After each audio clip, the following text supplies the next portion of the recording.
Bonjour à tous, merci de la confiance. Vous savez, la première chaîne YouTube à travers les mondes télé, Tchango.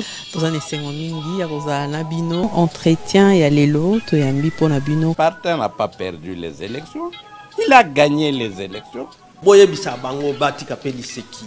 Congolais asi à la muki. La muka asala ka ba réflexion ya bien pour na mboka oyo. FCC na la muka ba ebani bien. Manque à confiance déjà. Il n'y a aucune coalition entre FCC et Nalamuka. Le fait que nous gardions jalousement les preuves que nous avons, c'est parce que nous avons un grand respect pour nos frères. Ensemble, union sacrée. Le blocage au niveau de la CNI a un nom. Il s'appelle M. Félix Tshilombo.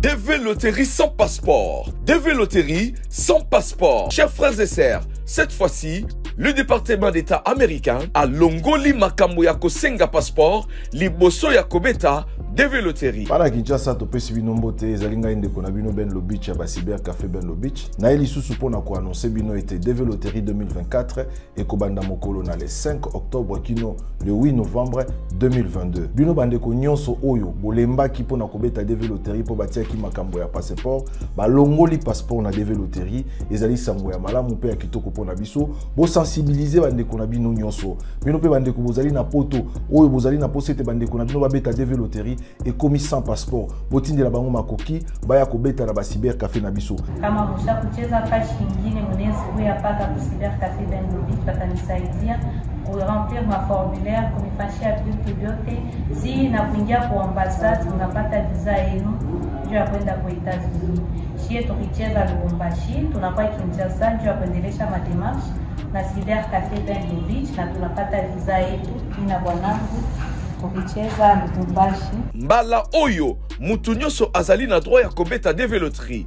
Yango ba Cyber Café Ben Lobich e fungoli ba porte na bamboka nyonso kobanda na Kinshasa en face ya Hotel Phoenix na Bon Marché na Matete na immeuble Biko ex-Biak et Sika Western Union ezali Njili quartier 1 na libanda ya Apocalypse 22 na parcelle voisine Yolocide croisement Kapela Kimwenza, voire Maître Taureau, Njili Sainte-Thérèse, en face du tribunal, les agences Ben Lobich, représentées à Lubumbashi, dans l'ancêtre de l'hôtel Upemba, en diagonale de Parc Hôtel, référence, rond-point, éléphant, BCDC. À Kolwezi, nous sommes sur l'avenue Lusanga, entre 3e et 1er avenue, à côté de l'école Ewabora. Le respect des droits humains. Et dans le cadre de ce pacte mondial des Nations Unies, nous avons 17 ODD, Objectifs de développement durable, que je vous ai indiqué ici sur le support. Et à ces 17 objectifs de développement durable s'ajoutent 10 principes qui vont concerner les droits de l'homme, l'environnement, les normes internationales du travail. L'OIT, bien évidemment, est un partenaire privilégié en la matière, et la lutte contre la corruption. Ces 17 objectifs de développement durable et ces 10 principes qui s'y rattachent, là aussi, on est sur de la soft law. C'est-à-dire que ce sont des objectifs à atteindre et ce sont des principes à respecter. Donc, quand je dis soft law, ça veut dire qu'ici, il ne va pas y avoir de sanctions prévues sur ce fondement-là en cas de manquement d'une entreprise à ses objectifs ou à ses 10 principes. Néanmoins, ça ne veut pas dire qu'il n'existe pas de sanctions autres. Je pense par exemple, là, dans les 10 principes, la lutte contre la corruption, on a des réglementations étatiques aujourd'hui qui visent à lutter contre la corruption et à sanctionner les personnes morales et ou les personnes physiques qui sont à l'origine d'une telle infraction. Mais au niveau international, pour le moment, on reste dans des objectifs, dans une démarche volontariste, volontaire, mais qui est de plus en plus appuyée ensuite par les États qui adoptent dans leur cadre interne des législations qui, elles, deviennent contraignantes. Et vous voyez, c'est de cette manière-là, en réalité, que l'on passe du non contraignant, s'agissant d'une démarche RSE, vers, aujourd'hui, une approche beaucoup plus contraignante, parce qu'ensuite, il y a un choix qui est fait par les États d'adopter dans leur réglementation interne des dispositions qui vont trouver à s'appliquer à l'entreprise et qui vont, de manière directe ou indirecte, sanctionner des manquements, voire une absence totale de politique ou de démarche RSE, et donc de prise en considération de cette responsabilité sociétale de l'entreprise. À cela s'ajoute un référentiel que je considère être plus opérationnel, qui est la norme ISO 26000, qui est un standard international en matière de RSE. Alors, c'est un label, là aussi non contraignant, mais qu'un certain nombre d'entreprises choisissent finalement de mettre en place. Cette norme ISO 26000, elle édicte un certain nombre de principes de la responsabilité sociétale des entreprises, et donc c'est une des raisons pour lesquelles vous avez aujourd'hui un certain nombre d'entreprises qui sont labellisées ISO 26000, ce qui signifie qu'elles sont inscrites dans une démarche de RSE.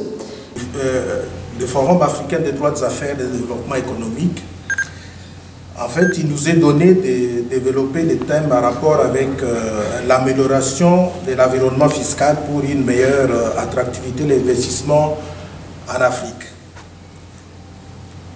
Avant toute chose, nous voudrions d'abord remercier l'organisation de nous avoir associés à ces réflexions. Et nous voudrions aussi saluer les choix de ces thèmes. J'aurais personnellement souhaité d'ailleurs que les débats qu'on venait d'avoir à la suite de l'exposé du professeur, nous puissions plutôt, on pouvait le mener après mon exposé, parce qu'il y a des points sur lesquels on pourrait légèrement diverger et qui nécessiteraient peut-être une harmonisation. Mais je crois qu'il sera, il acceptera ce qu'on revienne sur certaines questions vers la fin. Nous avons plutôt une approche de praticien de la fiscalité. Donc, nous n'allons pas focaliser notre attention sur des grandes théories, mais nous tenterons d'axer notre exposé sur des considérations pratiques susceptibles de contribuer à l'amélioration de l'environnement fiscal en Afrique en vue d'une meilleure attractivité de l'investissement. Alors, notre exposé s'articule autour de 3 points simples. Nous allons d'abord dire qu'est-ce que nous attendons de l'environnement fiscal, pourquoi l'amélioration de l'environnement fiscal nous semble être une question essentielle et comment on peut procéder à l'amélioration de cet environnement fiscal. Donc, à fin de compte, nous tenterons de relever quelques lignes maîtresses des meilleures pratiques d'assainissement en fait, de l'environnement fiscal, parce qu'il s'agit d'une question essentielle à ce qui nous concerne. Alors, qu'est-ce qu'on peut comprendre par l'environnement fiscal? Pour mieux cerner en fait ces concepts, nous allons partir plutôt d'un concept qui lui est proche et peut-être plus globalisant, de l'environnement des affaires en général, ou ce qu'on appelle en fait le climat des affaires. Celui-ci est défini comme l'ensemble des facteurs internes et externes prévalant dans un État et influençant directement ou indirectement l'épanouissement de l'activité économique. Ça, c'est la définition que nous vous donnons pour plus de facilité de compréhension. Donc, il s'agit de tous les aspects qui concernent, qui vont de la création de l'entreprise à sa mort, en passant par son fonctionnement de tous les jours. Et donc, il y a plusieurs aspects qui intègrent notamment la gouvernance économique de l'État et concernent la réglementation, la fiscalité des entreprises, l'application des lois, les maintien de l'ordre, le judiciaire, les infrastructures et l'accès aux services financiers. Donc, il concerne à la fois les aspects économiques, politiques, écologiques, technologiques, juridiques et sociaux, c'est-à-dire en fait l'ensemble du cadre dans lequel l'activité économique est appelée à évoluer. Et je pense que nous tous, nous connaissons un peu la démarche de la Banque mondiale qui publie régulièrement en fait les classements qu'on appelait jusque-là Doing Business chaque année et qui permet d'évaluer le climat des affaires dans les différents pays.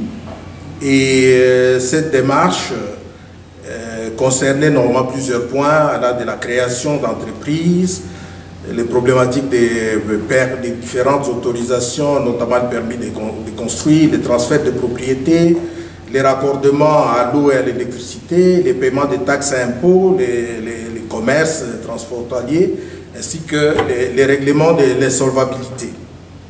Mais la Banque mondiale elle-même est en train de faire évoluer un peu ces critères vers un nouveau concept qu'on appelle Business Enabling Environment. En fait, dont les critères sont plus ou moins les mêmes. La création d'entreprises, la facilité de trouver un emplacement pour son entreprise, la facilité de raccordement avec les services d'eau, d'électricité, etc. La gestion de la main-d'œuvre, les services financiers, les commerces internationaux, la taxation, la résolution des différends, la concurrence sur les marchés, et enfin l'insolvabilité d'entreprises. Alors, partant de ces éléments, l'environnement fiscal est compris comme celui qui se rapporte au cadre juridique et à la pratique liée à la fiscalité. Alors, il ne se limite pas, en réalité, il ne se limite pas aux seuls aspects de paiement, des délais et de total à payer pour une entreprise qui applique intégralement la législation fiscale, ainsi que les procédures postérieures à la déclaration, comme les retient la Banque mondiale. Mais dans notre entendement, il intègre en fait tous les aspects de la politique fiscale, compris comme l'ensemble des décisions et des orientations qui déterminent les caractéristiques d'un système fiscal, que ceux de l'administration fiscale qui se rapportent en fait à l'application de la législation fiscale elle-même. Ici, ce que nous voudrions dire, que la question est plus globalisante. Elle part en fait de la définition de l'architecture même du système fiscal. C'est ça ce que j'appelle en fait la politique fiscale, c'est-à-dire les types d'impôts qu'on doit mettre en place dans un État donné, les nombres d'impôts qu'il faut mettre en place, les délais qu'il faut définir et tous les mécanismes en fait de collecte des impôts, le nombre d'intervenants qu'il faut définir. Donc il s'agit de l'ensemble de ces éléments qui concernent l'architecture même du système, mais d'autre part il y a les aspects d'administration de l'impôt, c'est-à-dire les dispositions d'application, de veiller à l'application du dit système. Donc, cela part de comment on a conçu les systèmes et puis comment on organise l'application du système sur terrain. Donc, c'est autour de l'ensemble de ces considérations que nous allons essayer d'établir.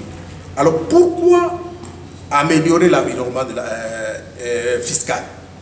Je dirais que c'est là justement le début un peu des discussions dont je voulais parler. Pourquoi améliorer l'environnement fiscal? Parce que de notre point de vue, et puis suivant les statistiques, le premier facteur de mobilisation des recettes n'est pas en fait le contrôle. D'ailleurs, si vous prenez les statistiques, le système étant déclaratif, les déclarations spontanées des contribuables représentent pour certaines années jusque 95% des recettes qui sont réalisées par les différentes structures. Mais le rôle des administrations, c'est justement la dissuasion. Le rôle de l'administration, c'est de pouvoir être suffisamment dissuasif pour amener les contribuables à se conformer à la norme, à se conformer à ses obligations. Donc, je dirais que le premier critère de mobilisation des recettes, c'est d'abord l'existence même de la matière à taxer dans un état donné. Et pour cela, il faut que l'État soit à même d'attirer l'investissement. C'est-à-dire la question de l'attractivité de l'investissement est essentielle à une mobilisation accrue des recettes. Elle est également essentielle à l'amélioration même de la situation économique du pays et partant au développement du pays.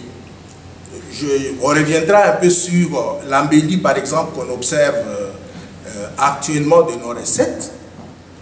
Sur le plan strictement technique, d'ailleurs, si nous prenons les cas du mois d'avril, parce que c'est au mois d'avril que la situation a été remarquée, au mois d'avril, il n'y a aucune administration, en fait, l'administration fiscale n'intervient pas dans un quelconque contrôle. Il s'agit de déclarations spontanées des entreprises au regard des affaires qu'elles ont réalisées l'année précédente. En fait, il s'agit de déclarations de l'année précédente, moins les acomptes qui ont été prélevés déjà au courant de l'année qui a précédé. C'est cela qui justifie ça. Je donne cet élément pour justifier tout simplement que la question du climat des affaires, l'attractivité du territoire à l'investissement est une question essentielle. Vous n'allez pas taxer, contrôler lorsque la matière elle-même n'existe pas.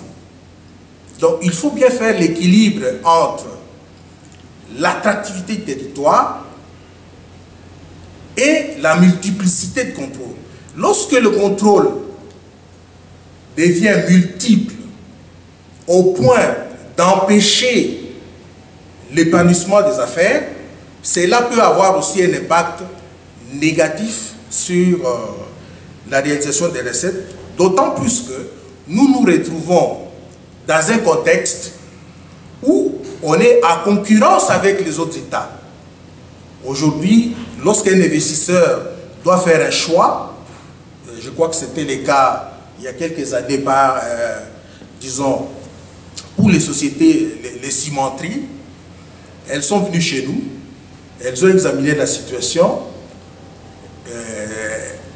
alors que nous avons un grand potentiel, elles ont estimé qu'il y avait certains soucis et elles sont allées investir au Congo-Brazzaville et en Angola, et parfois au-delà, pour une production qui va au-delà de la capacité de consommation de ces pays-là. En fait, c'est finalement pour que ces mêmes investissements, les mêmes produits reviennent chez nous d'une manière ou d'une autre. C'est-à-dire que c'est, en fait, je dis tout cela pour dire que c'est une question essentielle, parce que lorsque vous attirez l'investissement, la première des choses, c'est que l'État peut lutter contre l'épineux problème de chômage, parce qu'on va créer de l'emploi, on va résoudre le problème, et l'entreprise pourra fournir un service à la communauté, donc améliorer en fait l'offre de biens et de services au plan national. Et surtout, l'entreprise va créer la richesse et qui sera partagée, parce que les travailleurs qui vont être recrutés, ils auront à payer un impôt. Les services qui seront créés, il sera vendu, ou bien les biens qui seront créés seront vendus, et ils vont générer aussi la TVA, par exemple, dont on a parlé tout à l'heure. Et si l'entreprise génère un bénéfice, ce bénéfice sera taxé. Mais lorsque l'activité elle-même n'existe pas, il n'y a aucune stratégie que vous pouvez mener pour mobiliser plus de recettes. Donc c'est pour dire tout simplement que c'est, à notre sens, une question suffisamment stratégique. Et la toute première d'ailleurs, je vais commencer par me présenter. C'est M. Tabou Nyambo Hervé, avocat bien sûr. J'ai été très ému de votre exposé, mais de l'autre côté aussi, ça m'a laissé dans un embarras. Premièrement, avant d'aborder la question proprement dite, je fais une observation, peut-être que vous allez ramasser ça de votre côté en passant. Le thème d'aujourd'hui que vous nous avez présenté était l'impact de l'environnement juridique, fiscal et administratif sur le développement économique des États africains. J'ai tenté de développer à ma manière ce thème et en confrontant aux spécificités dictionnaires, j'ai compris ça de la manière conséquence très importante de ce qui entoure le cadre juridique, fiscal et administratif pour dégager les éléments qui enveloppent l'économie des États africains, en tirant ce qui est dit du dictionnaire. Mais tout d'un coup, quand vous avez pris la parole depuis l'orateur, on est directement tombé dans la RSE. Bon, ça m'a laissé un peu perplexe, parce que je n'ai pas su faire directement le lien entre le thème et le sujet. Qu'il en soit ainsi, je rentre dans la RSE, qui est un apport très important à l'entendre déjà, et je suis au point des enjeux. Vous avez parlé des enjeux, 2 points. Adapter une démarche RSE aux besoins du continent. Dans cette partie-là, vous avez commencé par dégager d'abord les difficultés qui font que la RSE puisse être un outil propre de l'Afrique, en dégageant l'informel qui est peut-être la base, j'ai souligné ça. Et vous avez aussi dit que les PME, les PMI peuvent aussi pratiquer la RSE. Je me limite là. Vous avez aussi parlé quelque part du fait que la difficulté du fait que les multinationales, non, l'Afrique coopère beaucoup plus avec les multinationaux, ce qui fait que c'est beaucoup plus la RSE étrangère qui s'applique sur l'Afrique. J'ouvre une parenthèse en disant que, en vous informant d'ailleurs qu'il y a 2 jours passés, j'étais dans une séance de travail avec le ministre d'État congolais, ministre des PME, où il est en train de se battre pour que les PME accèdent aux procédures de passation des marchés publics.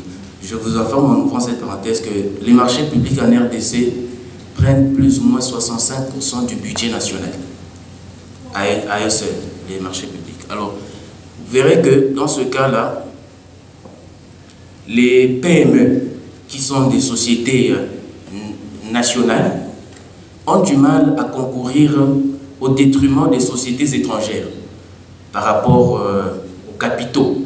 Voyez-vous, parce que ce domaine-là est tellement strict par rapport aux finances que détiennent les entreprises. Alors, je relie cette question au débat en cours.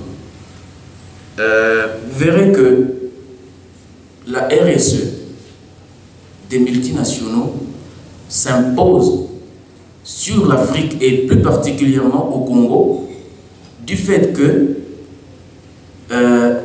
les multinationaux présentent une force imposante sur l'économie. Il en va de soi. À celui qui en a, on en donne encore. Parce qu'ils viennent avec des capitaux pour investir au détriment des PME et PMI qui, eux, dans la course, sont disqualifiés par manque de moyens. Alors, je sens que la démarche que vous êtes en train de vouloir mener, à vouloir amener la RSE, à amener l'Afrique à s'approprier de sa RSE à elle, c'est une démarche qui peut rester, comme vous avez dit, cosmétique. Voilà, merci pour le rappel. Ça peut rester cosmétique au point que si on entre au fond, on trouve que les faisabilités n'opèrent pas. Alors, ce n'est pas, c'est autant une question et une observation. Pour chuter par une question, est-ce qu'il y a lieu de voir dans les ODD, parce que les ODD aussi, un autre chapitre, les ODD sont en fait, les Nations Unies accompagnent les ODD.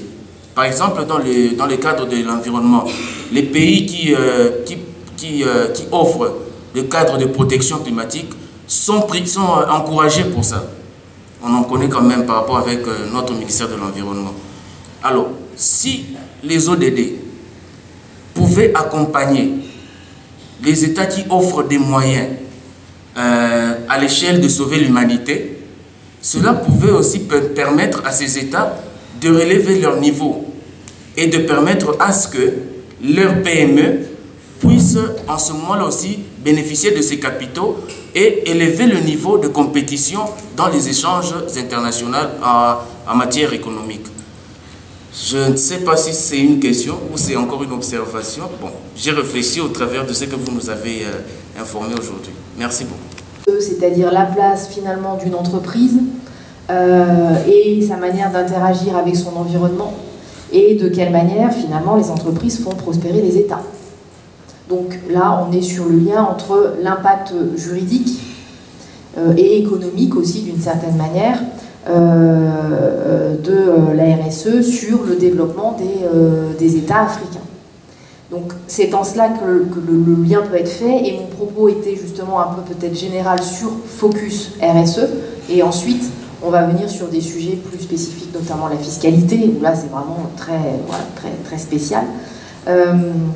Donc ouvrir ce forum sur finalement une notion qui concerne toutes les entreprises et de mon point de vue, pas que les multinationales, et c'est un peu mon fer de lance, c'est-à-dire que je suis plutôt moi le conseil des plus petits, que j'ai à cœur d'accompagner justement pour les mettre, vous parliez justement au même niveau que les multinationales. Et là où vous avez raison, c'est que les multinationales ont aujourd'hui leur politique RSE, tout cela est très documenté, etc. S'impose donc aux entreprises africaines ou autres. En Europe, on a aussi ce sujet-là, puisqu'on a aussi des petites entreprises européennes qui sont impactées de cette façon-là. Et d'où l'idée de s'approprier finalement sa propre RSE, pas nécessairement, j'allais dire, calquée du modèle européen, inspiré des instruments internationaux, c'était le sens de mon propos, pour justement créer, construire une RSE à l'africaine, une politique ou voire des politiques RSE à l'africaine, de manière justement à permettre à ces petites entreprises de jouer à parts égales avec les multinationales et notamment sur les marchés publics où on a aujourd'hui de plus en plus ce critère de RSE, ce label 26000 par exemple, cette ISO 26000 qui est exigée. Bon, alors l'ISO 26000, les multinationales elles l'ont, les PME, PMI ne l'ont pas. Notre rôle à nous, c'est de les accompagner pour aller le chercher, ce label. Parce que c'est ce qui leur permettra de concourir à armes égales avec la multinationale. Après, il y a d'autres sujets, bien évidemment, mais c'est en cela, sous l'angle, encore une fois, RSE, que, de mon point de vue, on doit aujourd'hui sortir du silo, c'est uniquement les multinationales, que ce soit de la soft law ou de la contrainte, parce que les textes, par exemple, français, concernent les entreprises d'une certaine taille. Sur le devoir de vigilance notamment. Et ça veut dire que toutes celles qui sont en dessous, on fait quoi? Eh bien alors dans ce cas-là, on le fait de manière volontaire. On ne le fait pas parce que la loi nous l'impose, on le fait parce qu'on veut s'inscrire également finalement dans cette diligence raisonnable, dans ce devoir de vigilance, s'assurer que toute notre chaîne d'approvisionnement est conforme à une certaine éthique. Et notamment en matière de respect des droits de l'homme, des droits des travailleurs, des droits des enfants, protection des enfants plutôt, respect de l'environnement, etc. etc. Donc, de mon point de vue, mais on peut évidemment en discuter, je pense que les PME, PMI ne doivent pas se fermer la porte et se dire que c'est quelque chose, c'est un sujet qui concerne les très grandes entreprises et nous, bah tant pis. Non, justement, et c'est en cela que c'est un avantage concurrentiel, de mon point de vue. Mais il faut arriver justement à sensibiliser nos interlocuteurs à cela. Et on ne va pas faire on n'a pas construit une politique RSE pour une PMI à l'image d'une politique RSE d'un grand groupe. Non, justement, on va faire du sur-mesure. On va faire du clé en main, on va s'adapter à notre interlocuteur. Mais voilà, on va faire en sorte que ce soit justement les ODD dont vous parliez ou le label ISO 26000, on va faire en sorte que des entreprises de taille plus modeste puissent aller le chercher et s'inscrire véritablement, et pas de manière cosmétique, dans cette démarche-là. D'intérêt. Les affaires, c'est un monde d'intérêt. Alors, quand on vient avec les aspects plus ou moins les idéales, si je peux les appeler comme ça, les idéales qui ne répondent pas au final aux attentes des intérêts pécuniaires. Oui. Alors, moi je trouve que cette démarche peut être la bienvenue, mais elle ne changera peut-être rien. Il faudrait peut-être renverser la chose, c'est-à-dire impulser d'abord le cadre qui organise le secteur, de manière à ce que celui qui commence à compétir peut se faire accompagner ces idéaux comme la RSE et tout ça. Là, il répond, parce que vous avez dit, je vous reprends, vous avez dit, bon voilà, une société qui vous dit, c'est avec la RSE pour moi, qu'est-ce que ça représente quoi pour moi? Parce qu'au final, d'abord, il se dit, je suis focalisé sur un tel intérêt. Et les autres éléments accompagnent mon intérêt. Quand dans ces éléments, il n'y a pas mon intérêt, c'est peut-être que tu passes dedans. C'est pour ça que je ne sais pas, vous avez encore du travail à faire dedans, bien sûr, mais au finish, je compte sur vous pour y arriver. Et je pense que vous devez le sentir également ici, qui concerne le consommateur. Donc là, je me place de l'autre côté. L'entreprise qui fournit des biens, des services, voilà. Et à la fin de la chaîne, on a le consommateur. Et le consommateur, il est quand même de plus en plus, alors il y a encore du travail, hein, bien évidemment, mais sensible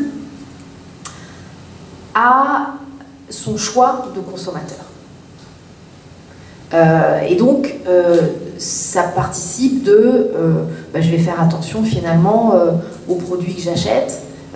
Est-ce que j'ai eu je sais que telle entreprise méprise, piétine les droits de l'homme, les droits des travailleurs, les salariés qui sont payés au lance-pierre, etc., etc. Et donc moi, consommateur, finalement, je ne vais plus acheter ces produits à elle, je vais les acheter à une autre. Vous voyez? Et donc ça c'est peut-être par là, en fait, que la RSE va revenir dans la sphère de l'entreprise, et avec un impact qui va être financier, parce qu'une entreprise, finalement, qui n'est pas vertueuse, est impactée dans son chiffre d'affaires, baisse des achats.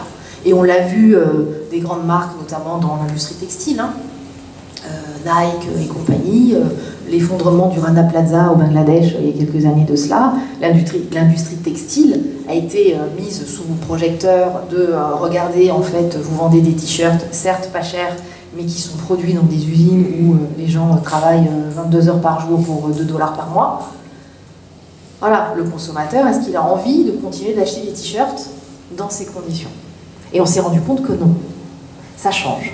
Alors c'est très long, bien évidemment, mais vous voyez, ça permet de faire le lien avec l'aspect, l'impact financier de la RSE. Aujourd'hui, une société qui délibérément se dit « je ne m'inscris dans aucune démarche RSE, ni sur le papier, ni de manière opérationnelle », c'est une entreprise qui, à court terme, va perdre des marchés. Voilà. Donc, ça, voilà, le levier, il vient aussi de là, du consommateur, celui qui est tout au bout de la chaîne, qui choisit peut-être un peu mieux aujourd'hui et de manière un peu plus éthique également ses produits et ses services. Vraiment émerveillé par votre présentation parce que la matière de RSE m'intéresse particulièrement. Déjà, en tant qu'académie de mes recherches, de mes études à l'Université de Liège notamment, nous avons y parlé de ça, des questions de RSE. Et puis, en tant que praticien, j'ai pratique cette matière actuellement. J'ai fait partie aussi du comité compliance de ma société. Je suis membre du comité compliance. Alors, déjà, ce qu'il faut dire, par rapport aux activités telles qu'elles se déroulent ici en RDC, la question des RSE se pose, surtout dans notre domaine, parce que notre société, nous sommes dans la commercialisation des véhicules, les pièces de l'échange, et puis dans la réparation, entretien des véhicules. Alors, nous recevons plusieurs marchés, plusieurs clients qui exigent à chaque fois qu'on puisse remplir leur formulaire de compliance, même dans le cadre de contrats. Donc, maintenant, la difficulté, ou bien, je ne sais pas moi si je peux appeler ça difficulté, ou bien, là où je trouve intéressant votre présentation, c'est le fait que lorsque nous remplissons ces formulaires, ou bien nous répondons à ces préoccupations, du point de vue interne, parce que notre filiale, du point de vue juridique, ça a une autonomie, et puis, mais malheureusement, je ne sais pas moi, heureusement, nous recourons aux outils du groupe, parce que le groupe a déjà tout préparé, la documentation, notre démarche RSE existe, nous avons aussi certains objectifs de développement durable sur lesquels nous nous focalisons au niveau du groupe. Alors ça nous facilite quand même de répondre, mais du point de vue CFAO RDC, nous n'avons pas d'outils comme tel contextuels par rapport à notre contexte. Donc nous recourons toujours aux outils du groupe. Donc c'est vrai que ce n'est pas contraignant, comme vous l'avez dit, mais dans le cas de nos affaires, là on est obligé, quelque part c'est vraiment contraignant, parce que vous risquez de perdre même des marchés si vous ne remplissez pas ces critères-là. Donc c'est un peu ça notre expérience. Alors, je voulais aussi réagir par rapport à nous, toujours par rapport à nous, par exemple du CFAO. Moi je trouve qu'il y a des liens entre RSE et les questions de finances, bien les, comment dirais-je, bon, avec les finances. Parce que, par exemple, chez TTC, donc Toyota Tsusho Corporation, notre société bitume, mère bitume, on vous dit que la performance financière est après l'éthique. Donc l'éthique vient avant. Donc vous, on est aujourd'hui, notre société, nous sommes prêts à ne pas accepter un marché pour un client qui n'est pas compliance. On peut le faire. Donc pour vous dire que ce n'est pas une matière aujourd'hui à négliger, c'est très important, vraiment très important. Et puis la tendance est toujours à la hausse. De temps en temps, nous voyons des sociétés, des ONG internationales qui cherchent toujours à se conformer. Donc vraiment, à longue, je crois que dans toutes les sociétés, on va avoir des départements de compliance, tout ça. Il y a vraiment cette tendance-là. En tout cas, je vous remercie. Le travail, si vous pouvez disponibiliser les recueils ou le support, de manière à ce que, quand on avance, on sait prendre connaissance avec ce qui est écrit, parce que quand on parle, il y a des choses qui passent, hein, et sans qu'on ne garde une attention particulière. Et ça peut faire que ça accompagne à ne pas très bien cerner l'ensemble, l'essentiel de la communication. Ou soit, autrement dit, avec le support, on peut à côté mettre des observations qui viendront en termes de questions. C'est l'observation en fait. Qui a insisté sur, qui s'est focalisé sur la RSE, et on est vraiment là on est en plein dans les cadres du fonctionnement, d'organisation du fonctionnement des entreprises. Et moi je vais aller de l'autre côté, du côté du secteur public. Je vais vous parler de la nouvelle gouvernance financière publique comme étant l'un des leviers du développement économique des États africains. Alors, voici plus ou moins les plans de ma présentation. Après une mise en contexte de la notion même de gouvernance financière publique, je donnerai quelques exemples de sa formalisation, notamment en Europe, mais principalement en Afrique. Et puis, je mettrai un focus sur cette nouvelle gouvernance financière publique telle que formalisée en RDC, tout en illustrant mon propos. Au quatrième point, je parlerai de la nouvelle gouvernance financière publique et son impact ou son impact, étais-je en train de dire, sur le développement économique en Afrique. Et là, je vais mettre les curseurs sur la gouvernance des recettes publiques, les contrôles fiscaux. Et enfin, je dirais un mot en guise de conclusion. Alors, c'est quoi la gouvernance financière publique? Cette notion, ces derniers temps, revient de temps en temps dans les médias, dans les cadres de réflexions scientifiques. On parle de plus en plus de la gouvernance financière publique. En fait, de manière tout à fait simplissime, la gouvernance financière publique, c'est l'ensemble des règles et mécanismes qui régissent la gestion et le contrôle des opérations financières publiques, en particulier celles du budget de l'État. Vous constatez que j'ai stabilobossé les deux termes gestion et contrôle parce qu'ils constituent au fait les nœuds, les cœurs même de la gouvernance financière publique. Et cette gouvernance financière publique a pour cible privilégiée les budgets de l'État. Alors, c'est quoi les budgets de l'État? C'est que ce sont des notions que nous connaissons déjà, mais il est opportun de les rappeler. Les budgets de l'État, c'est l'ensemble des recettes ou ressources publiques et des dépenses ou charges publiques autorisées par le Parlement pour une année civile. Certains disent que c'est l'ensemble des prévisions, des recettes et des dépenses. Donc nous avons d'une part les prévisions des recettes et d'autre part les prévisions des dépenses. Pourquoi les recettes? Parce que ce sont elles qui déterminent l'essor des dépenses. Tant qu'il n'y a pas de recettes, il n'y a pas de dépenses. Et depuis tout un temps, depuis quelques années, lorsqu'on définit les budgets, avant, jadis, lorsqu'on définissait les budgets, on disait l'ensemble des dépenses et des recettes. À un certain moment, on s'est dit non, c'est une erreur, c'est une aberration. On devrait plutôt commencer par les recettes et les dépenses après, parce que ce sont les recettes qui déterminent les dépenses. Et les recettes dont il est question ici, ce sont les impôts, les emprunts, les dons, legs, ainsi de suite, qui servent au fait à financer les fonctionnements et les investissements de l'État. Et il y a aussi une certaine particularité chez nous ici en RDC. Par exemple, lorsqu'on parle du budget de l'État, il s'agit ici du budget du pouvoir central qui incorpore aussi les budgets des provinces. C'est ça les budgets de l'État. Souvent, il y a quelques amalgames des concepts, quelques amalgames des langages. On confond les budgets de l'État et les budgets nationaux. Lorsqu'on parle de l'État, en tant que premier échelon du pouvoir, on parle des budgets nationaux.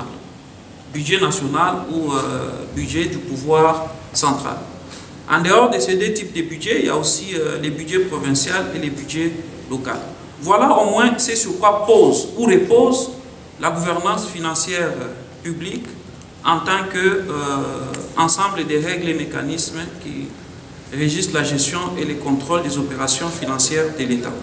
Alors, de nos jours, de plus en plus, il se constate un fait qui est tout à fait indiscutable, c'est que les dépenses sont en train d'augmenter, tandis que les recettes sont en train de tarir. Et les États sont en impasse. Ils ne savent pas quoi faire, comment concilier, comment équilibrer cette montée vertigineuse des dépenses ainsi que les tarissements des recettes. Donc il y a un certain déséquilibre. De plus en plus, l'action publique nécessite beaucoup de ressources que les États n'ont malheureusement pas.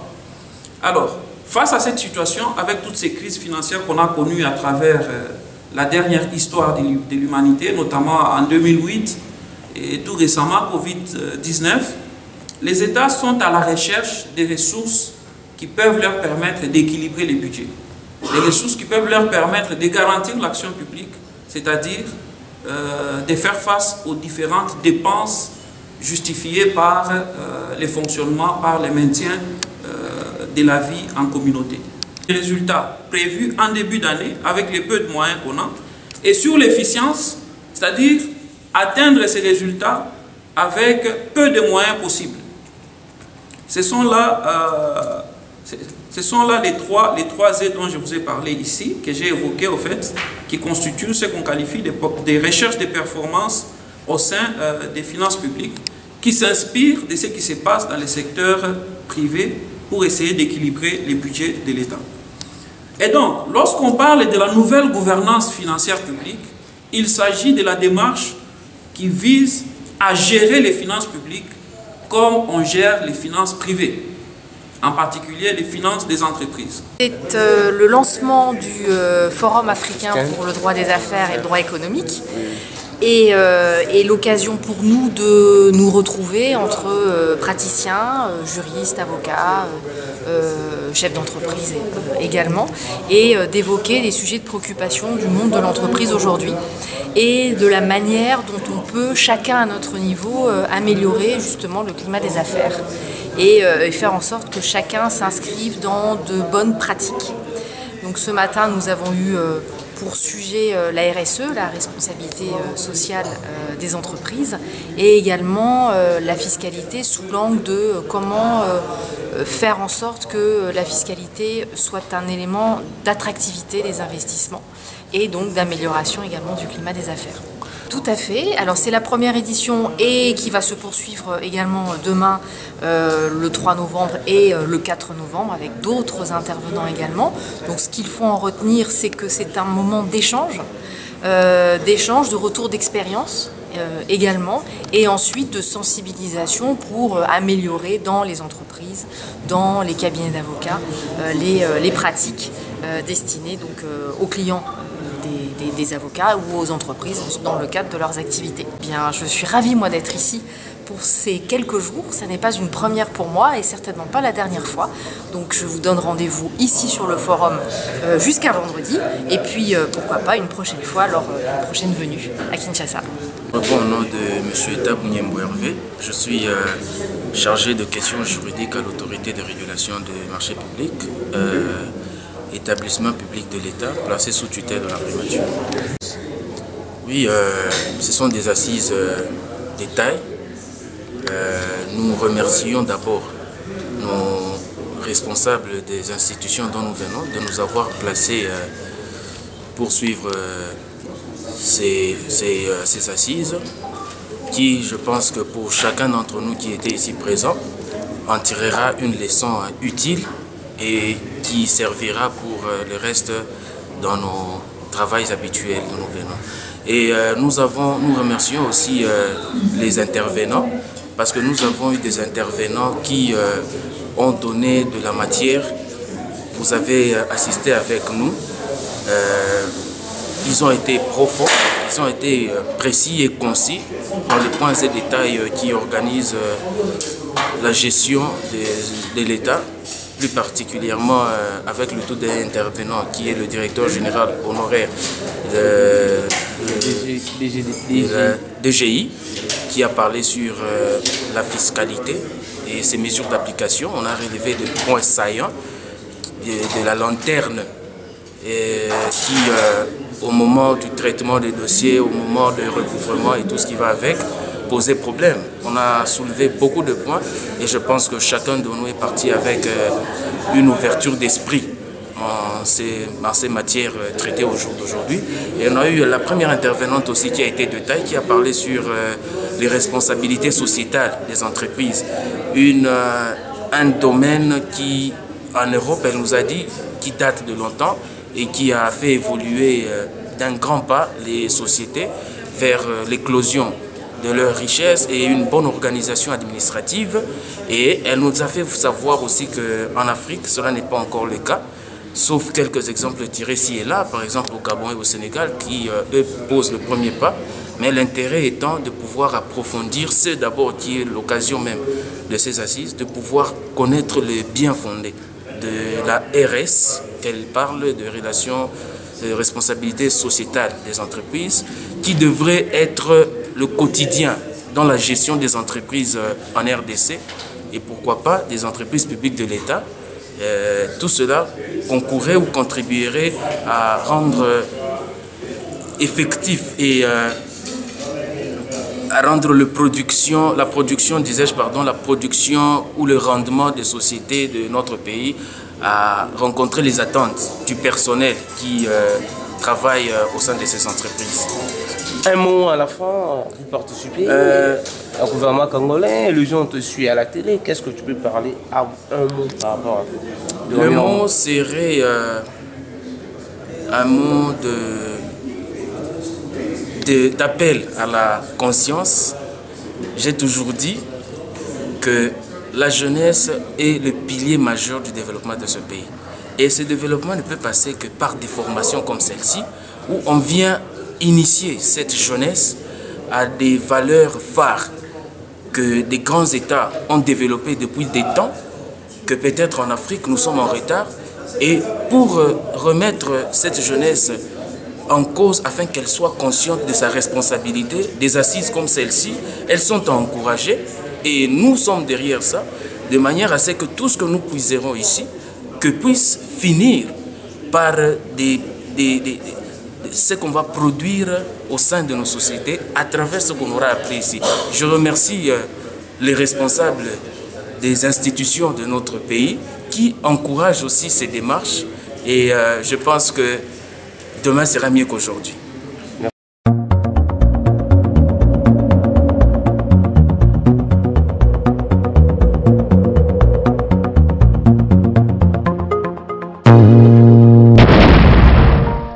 Bonjour à tous, merci de la confiance. Vous savez, la première chaîne YouTube à travers les mondes télé, Tchango. Vous en êtes mingi, vous avez un bino, entretien et aller l'autre et un bipo na bino. Partin n'a pas perdu les élections. Il a gagné les élections. Boye bisa bango bati kapeli seki. Congolais asi à la muki. La muka asala ka ba réflexion ya bien pona mboka oyo. FCC na la muka ba ebani bien. Manque à confiance ils a déjà. Il n'y a aucune coalition entre FCC et Nalamuka. Le fait que nous gardions jalousement les preuves que nous avons, c'est parce que nous avons un grand respect pour nos frères. Ensemble, union sacrée. Le blocage au niveau de la CENI a un nom. Il s'appelle M. Félix Tshilombo. Oaza amateur koyoka ayoka.